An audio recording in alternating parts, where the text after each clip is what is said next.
Narito na ang Veritas Editorial, ang paninindigan ng Veritas 846. Sa mga napapanahong usapin sa bansa, pakinggan si Reverend Father Anton C.T. Pascual, ang radyo ng simbahan. Veritas Editorial.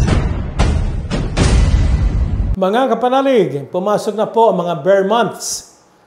Setyembre ang 1. Itaas na ang antas ng paglilingkod. Para sa ilan sa atin, ang unang araw ng Setyembre ay hudyat na papalapit na ang Kapaskuhan. Maagang magpasko sa Pilipinas. Nagsisimula na ba ang pag-ipon para sa inyong mga reregaluhan? Para makapag-ipon, kailangang mag-budget ng maaga. Kailangang mag-budget ng maayos. Maaga at sana ay maayos din na nagbabudget ang ating pamahalaan. Hindi para sa Pasko pero para sa susunod na taon. Nagsimula na ang budget season ng Kamara pagkatapos isumite ng Department of Budget and Management o DBM ang National Expenditure Program o NEP. Nakapaloob sa NEP ang kinakailangang pondo ng mga ahensya para maisakatuparan ang kani-kanilang mga programa at kani-kanilang mga proyekto. Ang NEP para sa 2026 ay nagkakahalaga ng halos 6.8 trillion piso. Napakalaki niyan. Mas mataas ng 7.4% kaysa ngayong 2025. Ang tatlong sektor na prioridad ng budget ay ang edukasyon, public works, o mga infrastruktura at kalusugan. Kaya bantayan natin yan, kapanalig. Sa kanyang mensahe sa NEP, sinabi ni Pangulong Bongbong Marcos Jr. na hangarin ng panukalang budget na patuloy na paglaanan ng pondo ang mga programang naghahatid ng mga batayang pangangailangan ng mga Pilipinong katulad nga ng edukasyon, kalusugan, pagkain. Pero kaakibat ng budget na ito, kapanalig, ay ang pangungutang. Inaasahang mangungutang na naman ang pamahalaan ng 2.6 trillion piso. 1 bilyong piso na mas malaki kaysa sa inutang natin na 2.6 trillion piso para ngayong taon. Sa kasalukuyan, record-breaking na ang halaga ng utang natin. Nasa 17.27 trillion piso na ito. Inaasahang aakyat pa ito sa 19 trillion piso sa susunod na taon. Hindi naman masama ang umutang. Pero ibang usapan kung lubog tayo sa utang, di po ba?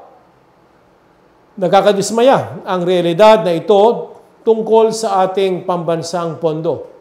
Trilyon-trilyon na ang budget. Hindi pa rin sapat, lalo-lalo na sa mahihirap. Lumolobo pa ang ating mga utang. Ang mas nakakasama nga, kapanalig, talaga ng loob, walang habas na kinukurakot ang kaban ng bayan umaabot sa 40%. Katulad ng nangyari sa mga palpak na flood control ghost projects. Napupunta lang sa mga bulsa ng mga tiwali kasama ang kanilang maluluhong pamilya ang pinaghirapan nating buwis. Grabing pagkaganid ito. Sa ganitong mga pagkakataon, kapanalig, hinahamon tayo ng simbahan na sikaping baguhin ang mga makasalanang istruktura sa ating lipunan o yung tinatawag nating sinful social structures. Kasama sa mga sinful social structures na ito ay ang mga sistema sa ating politika at ekonomiya na nagpapababa sa dignidad ng tao, nagpapalaganap ng kahirapan, at nagpapanatili po ng walang katarungan o social justice. Halimbawa nito ang korupsyon na lantarang ginagawa ng mga nasa poder sa politika at sa ekonomiya. Dainga ni Pope Benedict XVI sa Caritas in Veritate.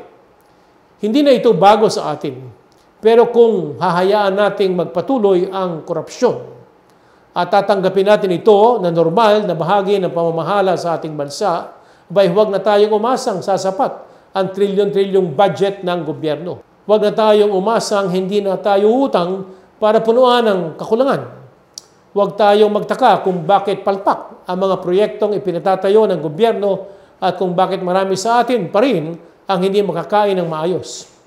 Huwag tayong magalit kung lulustayin lang ang perang pinaghihirapan natin. tiisin natin ang epekto ng pagbubulag-bulagan natin sa pagnanakaw sa kaban ng bayan.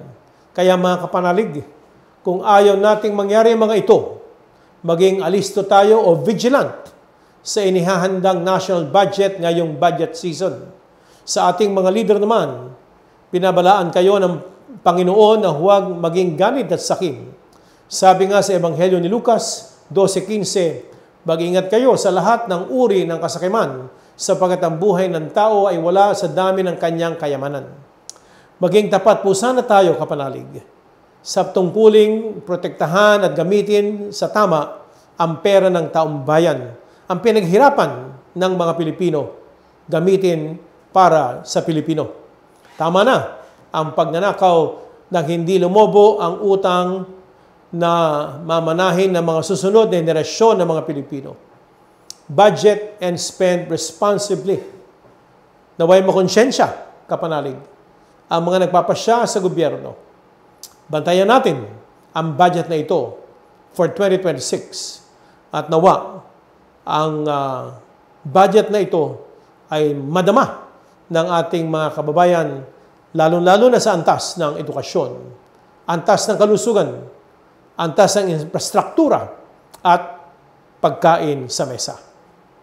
Sumainyo ang katotohanan. Inyong napakinggan ang Veritas Editorial. Ugaliing pakinggan ng Veritas Editorial kasama si Reverend Father Anton C.T. Pascual. Veritas Editorial.